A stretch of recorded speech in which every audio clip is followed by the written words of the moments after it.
Hello friends, welcome back to all of you on my YouTube channel. हम लोग पढ़ रहे हैं ग्रेविटेशन।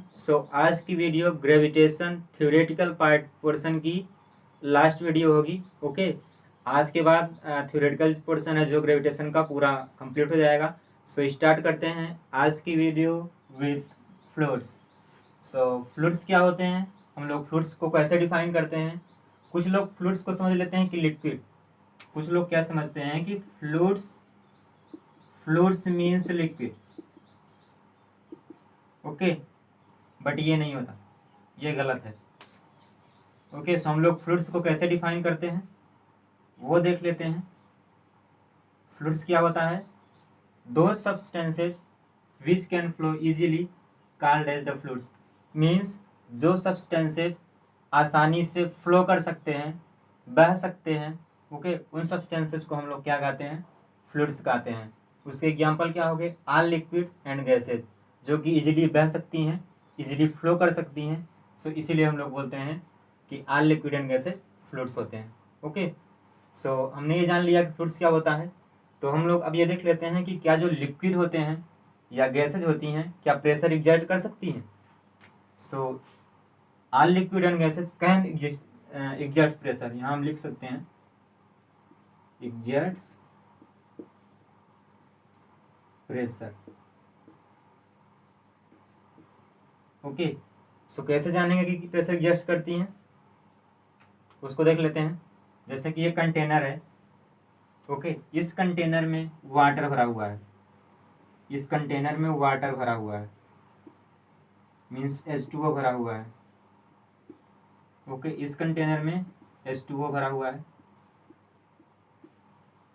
उस हम कंटेनर में 3 होल करते हैं, एक बॉटम पर होल करते हैं, यहाँ पर एक मिडिल में होल कर रहे हैं, और एक सबसे ऊपरी पोर्शन में होल कर रहे हैं कंटेनर के। क्या होगा, जब वाटर जो होगा इन होल्स से निकलेगा जो हमने कंटेनर में किया है, तो जो सबसे नीचे वाला पोर्शन में होल होगा कंटेनर के, जो वहाँ से वाटर निकलेगा उसकी जेट सबसे स्ट्रांग होगी। मीन्स वह जो सबसे नीचे पोर्शन से वाटर निकलेगा कंटेनर से, वह ज़्यादा रेंज होगी, उसकी ज़्यादा दूर तक जाकर गिरेगा। ओके, और जो उसके ऊपर जो मिडिल पार्ट में हमने रेंज किया है कंटेनर के, जो मिडिल पार्ट में हमने होल किया है कंटेनर के, जो उससे वाटर निकलेगा वो थोड़ा कम दूरी पर गिरेगा, मीन्स उसकी रेंज कम होगी। ओके, मीन्स ये इस जेट से कम स्ट्रांग जेट होगा। और हमने जो सबसे ऊपर पार्ट में होल किया है कंटेनर के, जो उससे वाटर निकलेगा वो बिल्कुल नज़दीक आके गिरेगा कंटेनर के, मीन्स सबसे कम रेंज पर गिरेगा। मीन्स इसकी जो जेट होगी सबसे वीकेस्ट जेट होगी। ओके, ऐसा क्यों हुआ, ऐसा इसलिए हुआ कि देखो, यहाँ पर जो सबसे ऊपरी वाले पोर्शन में होगा, यहाँ पर सबसे कम प्रेशर लगेगा, यहाँ पर लो प्रेशर लगेगा। ओके, यहाँ पर सबसे कम प्रेशर लगेगा। देन उसके बाद यहाँ पर जो सबसे नीचे वाला मीन्स जब सबसे बॉटम पोर्शन में, बॉटम में सबसे ज़्यादा हाई हाई प्रेशर लगेगा। कंटेनर के अपर पार्ट में सबसे कम प्रेशर लगेगा। ओके, कंटेनर के लोअर पार्ट में मीन्स सबसे नीचे वाले पार्ट में हाई प्रेशर लगेगा। ओके, ऐसा क्यों हो रहा है, देखो, अगर हम लोग इसको कई लेयर में डिवाइड कर दें इस कंटेनर को, तो क्या होगा, यहाँ पर सबसे अधिक, यहाँ पे सबसे कम वेट होगा, देन इसके बाद यहाँ पे ज़्यादा वेट होगा, देन जब जो नीचे वाला पर्सन होगा वहाँ सबसे अधिक वेट आएगा। ओके, और हम लोग ये जानते हैं कि जो वेट होता है वह क्या होता है, वह एक प्रकार का फोर्स होता है। ओके, और जब हम लोग जब प्रेशर डिफाइन करते हैं, प्रेशर हम लोग क्या लिखते हैं, P = F/A। ओके, हम लोग ये जानते हैं कि जो फोर्स होता है, ओके, ग्रेविटेशनल फोर्स, ओके, वही होता है W। ओके, यहाँ पे फोर्स कौन सा लग रहा है, जो अर्थ है वाटर को अपनी ओर खींचने का प्रयास कर रही है, अपनी ओर खींचेगी। ओके, W हो जाएगा वेट यहाँ पर। अब जैसे जैसे कंटेनर नीचे की तरफ आएंगे उसका वेट ज़्यादा होगा। ओके, जैसे जैसे कंटेनर नीचे की तरफ आएंगे उसका वेट ज़्यादा होगा। अगर वेट उसका सबसे ज़्यादा नीचे की तरफ होगा, ओके, नीचे वाले बॉटम पोर्शन में कंटेनर के, इसीलिए जो उसका प्रेशर होगा वो बॉटम पर सबसे ज़्यादा हो जाएगा, और यहाँ पर प्रेशर सबसे कम होगा क्योंकि यहाँ पर वेट सबसे कम है ऊपरी पार्ट में कंटेनर के। इसीलिए ये स्ट्रांगेस्ट जेट हो गई, ये वीकेस्ट जेट हो गई। इसका मतलब ये हुआ कि जो लिक्विड होते हैं वो प्रेशर एग्जर्ट करते हैं। ओके, सो ये हो गया फ्लूइड्स। सो हम लोग का नेक्स्ट टॉपिक है बायोएंट फोर्स। ये क्या होता है? The upward force acting on an object immersed in a liquid is called as the buoyant force. इसका मतलब ये हुआ जब कोई ऑब्जेक्ट एक लिक्विड में डूबा होता है, सो जो एक अपवर्ड फोर्स लगता है किस पर? ऑब्जेक्ट पर। किसके द्वारा? लिक्विड के द्वारा। सो हम लोग उस अपवर्ड फोर्स को बोलते हैं बायोएंट फोर्स। ओके, और जो अपवर्ड फोर्स एग्जर्ट होता है लिक्विड के द्वारा उसे हम लोग अपथ्रस्ट भी कहते हैं। Okay, and next point is due to the upward violent force exerted by the liquid, the weight of an object appears to be less in the liquid and than that in actual weight in air। इसका मतलब ये हुआ कि जब ये मान लीजिए marker है, इसको हम लोग लिक्विड में डाल देंगे, वाटर में डाल देंगे, तो जो इसका वेट होगा कम अपीयर होगा जो एयर में अपीयर हो रहा है यहाँ पर। ओके, वो क्यों होता है? क्योंकि जो लिक्विड है इस पर एक अपवर्ड डायरेक्शन में फोर्स लगाती है। Okay, that is upward buoyant force. So इसीलिए जो ये मार्कर होगा लिक्विड में कम वेट का अपीयर होगा then that it's actual weight. जो इसका एक्चुअल वेट है इस एक्चुअल वेट से कम वेट का अपीयर होगा अगर यही मार्कर लिक्विड में होगा, क्योंकि इस पर एक अपवर्ड बायोएंट फोर्स लग रहा है लिक्विड के द्वारा। ओके, सो ये हो गया बायोएंट फोर्स एंड ये उसके कुछ पॉइंट्स हो गए। सो हम लोग का नेक्स्ट टॉपिक होगा इसमें आर्किमिडीज प्रिंसिपल। सो आर्किमिडीज प्रिंसिपल क्या होता है? When an object is wholly or partially immersed in a liquid, it experiences a buoyant force which is equal to the weight of the liquid displaced by the object।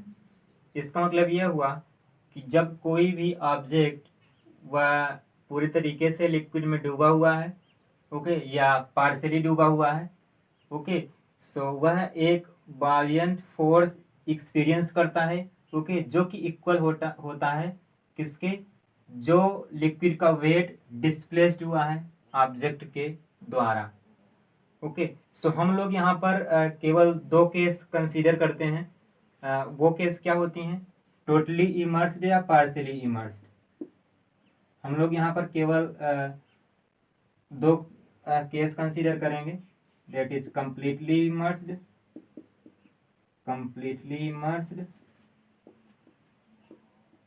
Second होगी partially immersed.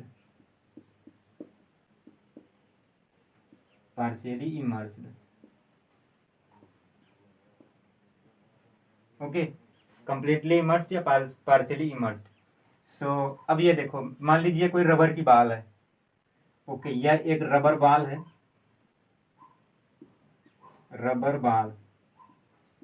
यह rubber बाल इस liquid में means इस H2O में partially immersed है। Okay, so क्या होगा? जो ये बाल होगी क्या होगा? इस पर अर्थ जो होगी एक फोर्स अप्लाई करेगी। ओके, जो अर्थ होगी इस पर वो एक फोर्स अप्लाई करेगी। वो फोर्स क्या होगा?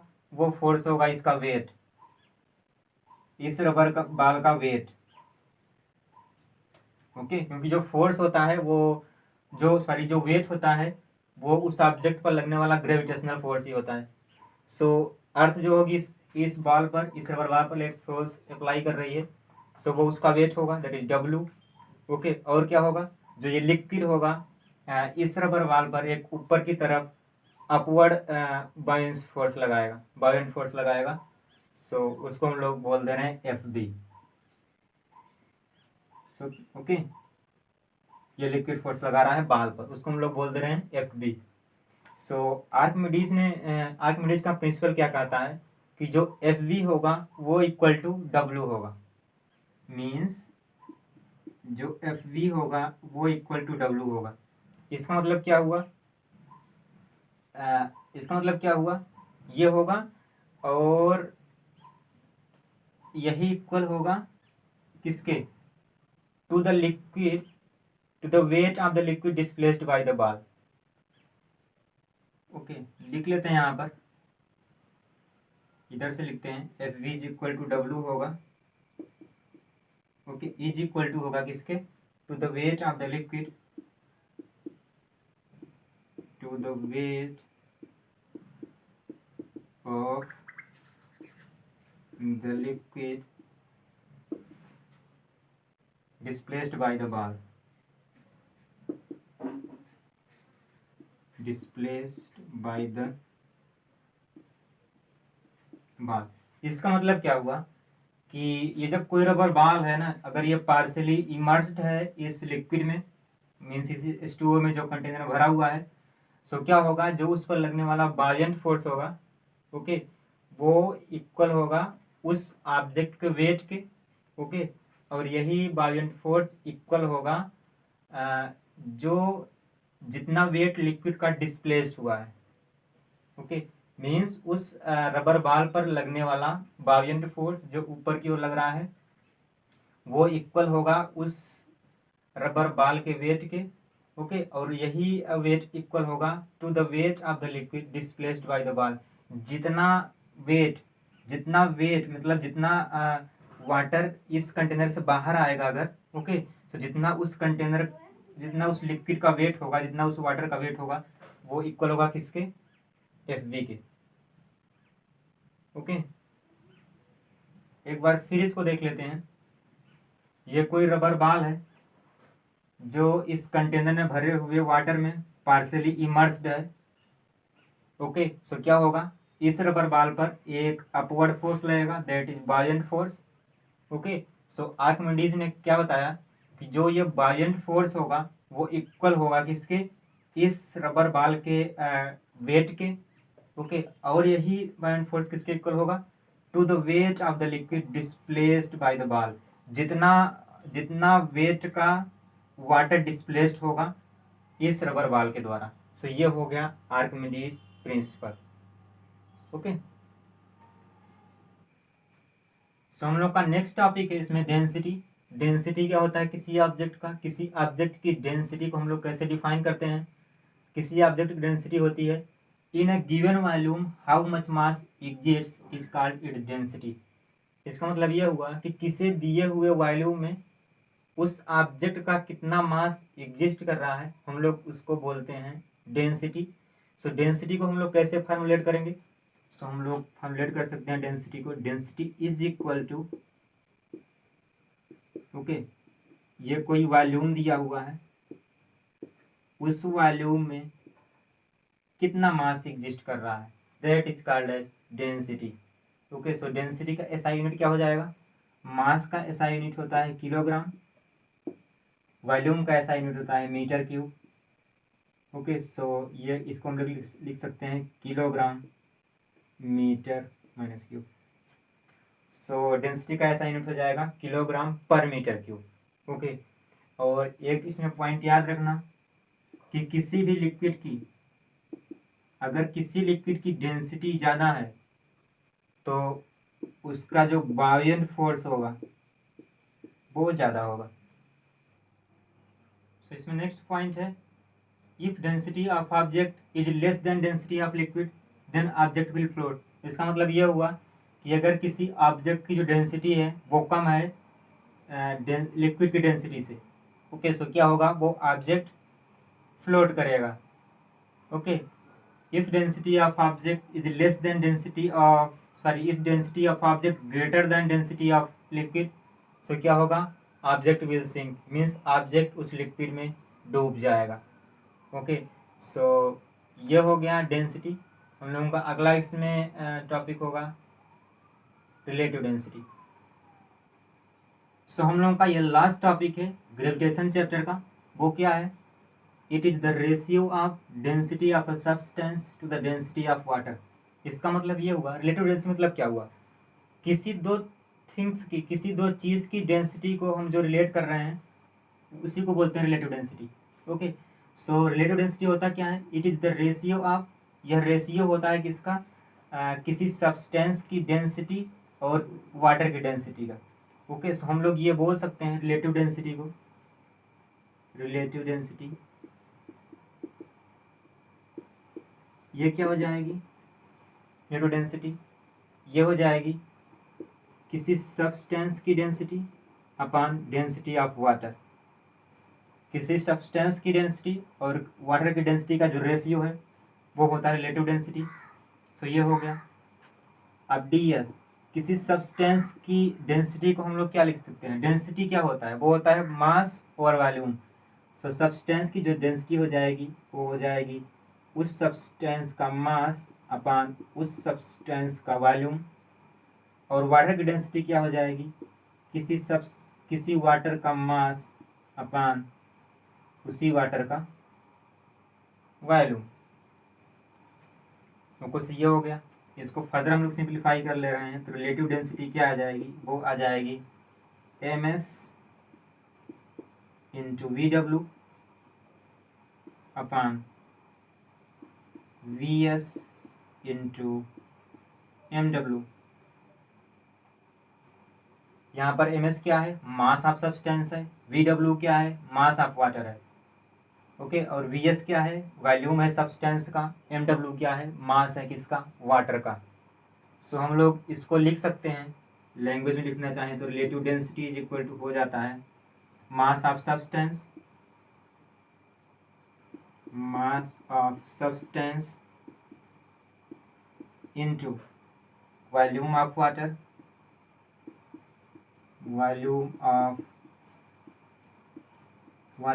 वो डिवाइड किससे है, वो डिवाइड है volume of substance into mass of water. तो हम लोग लिख दे रहे हैं वॉल्यूम ऑफ सब्सटेंस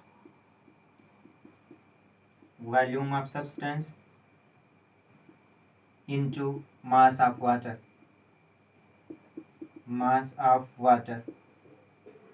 ऊपर से ये हो गया रिलेटिव डेंसिटी। सो हम लोग का थ्योरेटिकल जो पार्ट है ग्रेविटेशन चैप्टर का वो यहीं पे फिनिश जाता है। सो हम लोग इसमें कुछ अगले टर्न पर कुछ न्यूमेरिकल्स करेंगे और कुछ NCERT का भी क्वेश्चन सॉल्व करेंगे। सो आज के लेक्चर हम लोग यहीं पर समाप्त करते हैं। Thank you very much for watching me. Thank you 1 second.